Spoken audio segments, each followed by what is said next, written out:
Pay attention to nothing. As you do that, a shift in consciousness takes place inside you. Here is why. The inner equivalent to objects in space, such as furniture, walls, and so on, are your mind objects, thoughts, emotions, and objects of the senses. And the inner equivalent of space is a consciousness that enables your mind objects to be, just as space allows all things to be. So if you withdraw attention from things, objects in space, you automatically withdraw attention from your mind objects as well. In other words, you cannot think and be aware of space or of silence for that matter.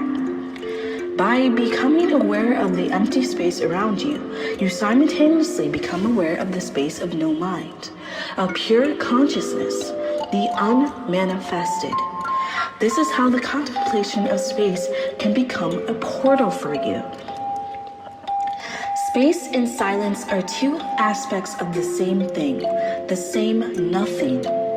They are externalization of inner space and inner silence, which is stillness, the infinitely creative womb of all existence.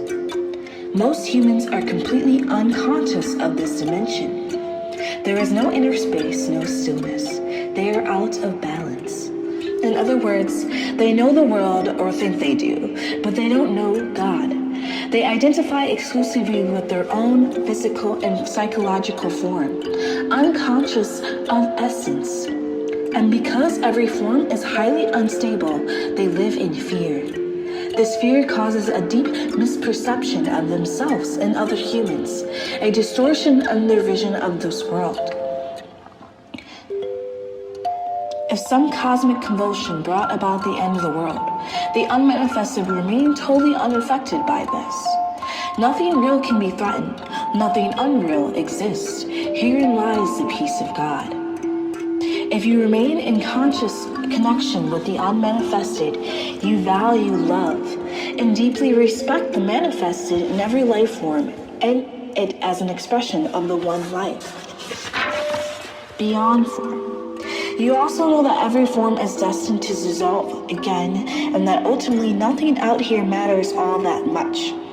You have overcome the world, in other words, of Jesus, or as Buddha put it, you have crossed over to the other shore. Now consider this. If there were nothing but silence, it wouldn't exist for you. You wouldn't know what it is. Only when sound appears does silence come into being.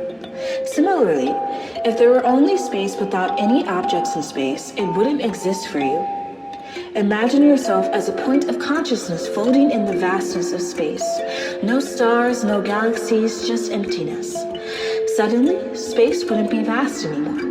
It would not be there at all. There would be no speed, no movement from here to there. At least 2 points of reference are needed for distance and space to come into being. Space comes into being the moment the one becomes two.